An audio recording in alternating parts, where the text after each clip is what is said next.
Thank you. I'm going to go to another angle of stop treatment. The topic of my talk is stop treatment, is it possible in Thailand? Well, I have nothing to disclose. I will start by telling you that imatinib was approved in 2001 and nilotinib as second-line treatment was approved in 2008. Dasatinib as second-line treatment in 2009. Frontline nilotinib and dasatinib were approved in 2012.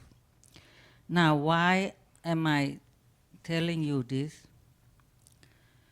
In Thailand, we have what we call Thai CML working group. It consists of 16 physicians from 8 leading universities and 2 major hospitals. Within the working group, we estimated that there must be at least 100 cases on imatinib for more than 5 years with deep molecular response who may be eligible for stop trial, and at least 40 to 50 cases on second-line nilotinib who may be also eligible for the trial. For dasatinib, the number of cases may be less. So is it possible to do stop trial in Thailand? Yes, it is. Now, I understand that not every patient here in this room know about the stop trial. The treatment-free remission, as Dr. Wong already explained in the morning, that in the treatment-free remission, we mean, when the patient has been treated with TKI for a long time and the molecular response is at the bottom or maybe undetected. And we stop the treatment and keep close monitoring of the patient. At the beginning, we may do the PCR every month during the first year, and then every 2 months after the first year. At the present time, it's not recommended to stop the treatment, the patient, without the clinical trial, outside clinical trial. So when we talk about the stop treatment, we are talking about the clinical trial. Now, we estimate that we also are interested in the stop trial treatment. So we estimated that with only 40 patients calculated and 2 years follow-up, as I said before, with monthly molecular testing during the first year and then 2 monthly for the second year. The budget is close to 8 million baht. Where are we going to get the budget? Fundraising? Apply for grant? We still haven't found a way to get the budget for the stop treatment. We are still working on it. Now, in real life, some patients stop treatment due to many reasons. One of my patients she was not my original patient. She was treated somewhere else. She is a GPAP patient. And during some time, there was a problem with importing imatinib into the country.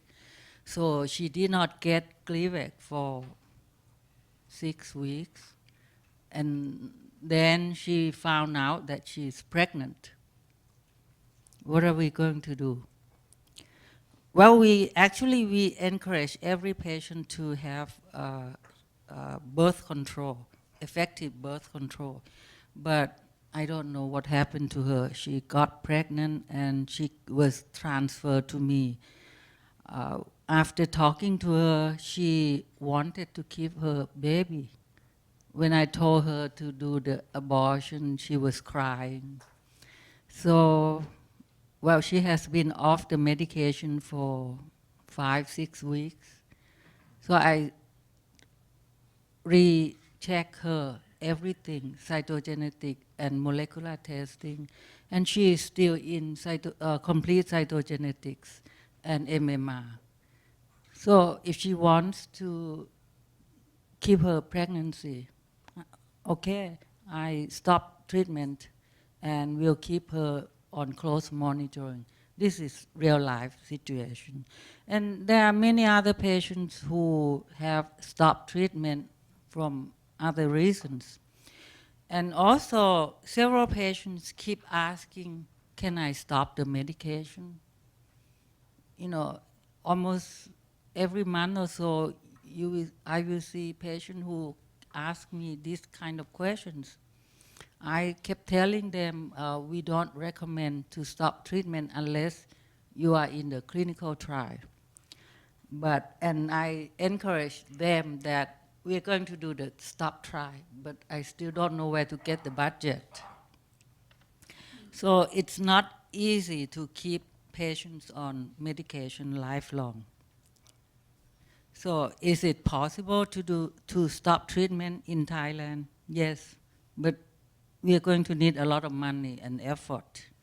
And yes, when, we expect that the result of TFR will be coming out sometime next year, maybe the middle of next year.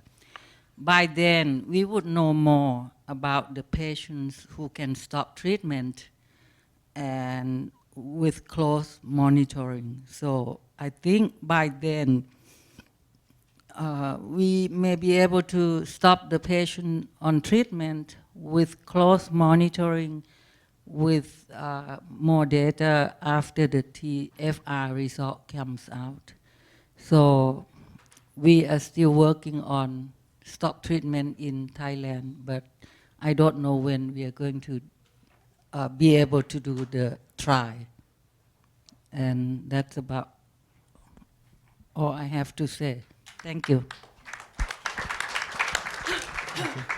Thank you, Professor Saengsuree. So maybe I'll open now for question. I'm sure some of you must have some interesting question to ask. So anyone? Yeah, if the MMR response is not detected for say 3 to 5 years and the patient is doing well, is that indication for a stop treatment potential patient? So as we've shown, the stopping studies have used different rules for who's okay. So the most relaxed studies have used MR4 for at least 1 year. So that seems to be the minimum that is required. Whether requiring deeper responses like MR 4.5 or no detectable leukemia, or whether requiring it for a longer period of time, like 2 years or 3 years or 4 years, is better, nobody knows. But I think the minimum is MR4 for 12 months, but probably deeper responses and longer times you might expect would give better results.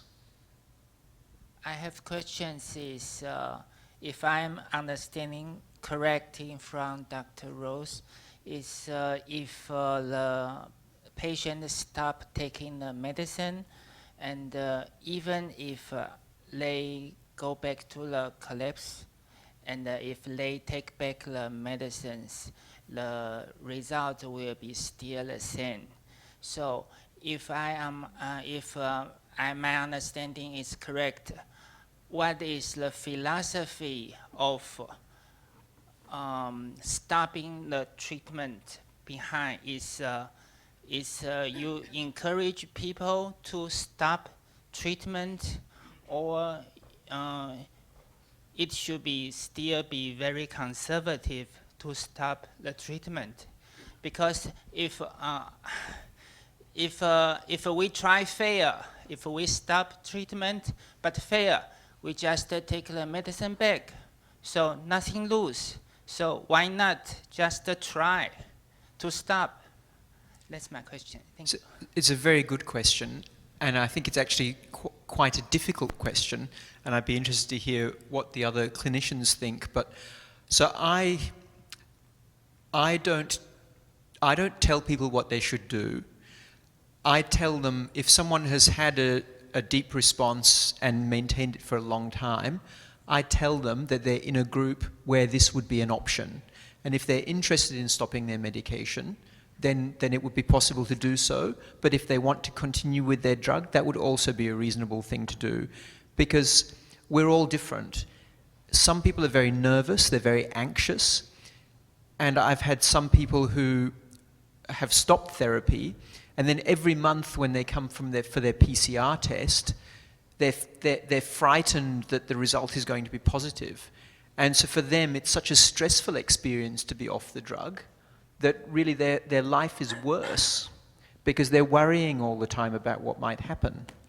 But then you might have another patient who has diarrhea or some other side effect from imatinib whose life would be much better if he or she were not taking the drug. So everybody's different. So I don't tell people, unless somebody had severe side effects where obviously they're going to be keen, it would be greater benefit for them to stop. I don't tell people what they should do, but I tell them that it's an option, and I tell them that if they were to stop their medication, they would need to have frequent tests, means more frequent visits to the hospital. So there's a time expense for the patients as well, even though the test is provided. So it's a very individual decision.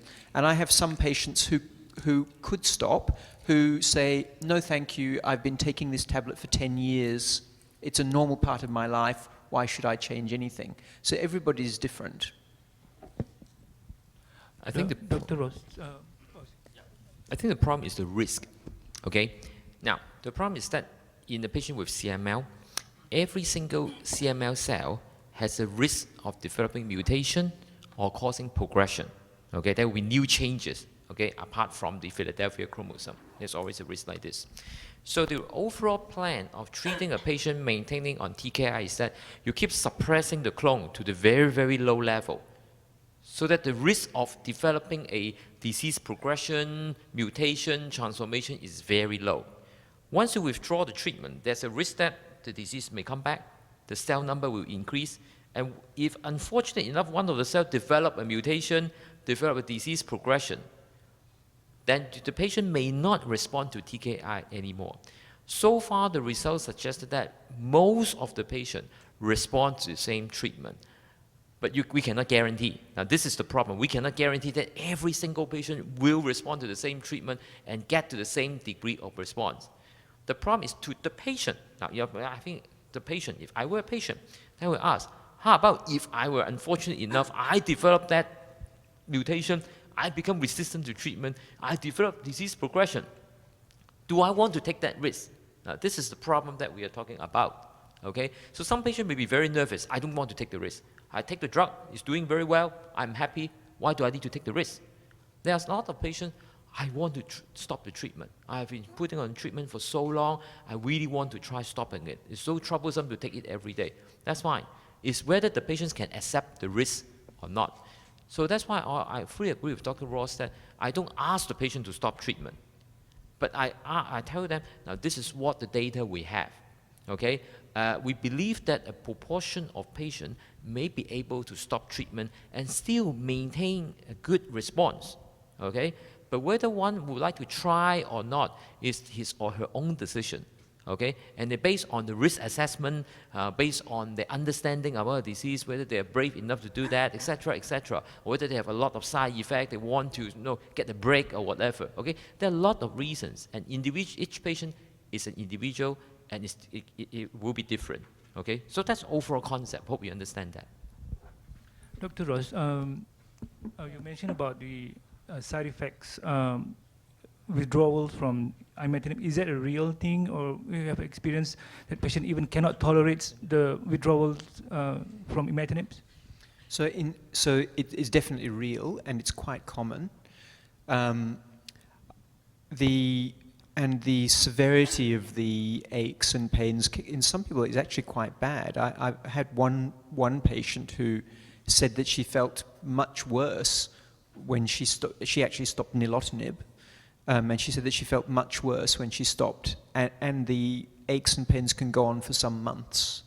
So sometimes it requires other medication to control the muscular aches and pains, but it should eventually go away with the passage of time. Prof Saengsuree, have you got something to add on? I think you were talking about outside clinical trials, right? Okay.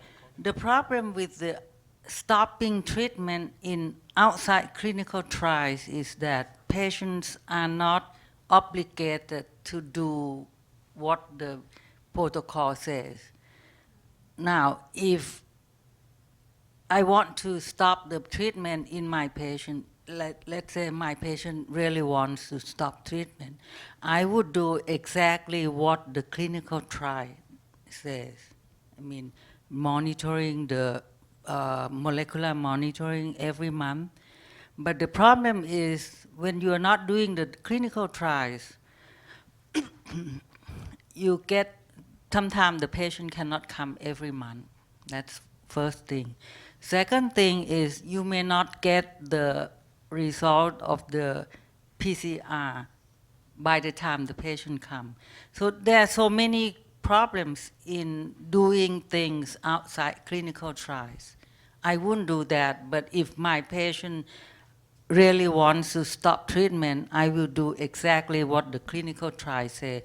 And I share with Dr. Wong about the response of the patient. You know, sometimes they may not respond again once they are off and then relapse. And once they are put in the same treatment, they may not be responding anymore.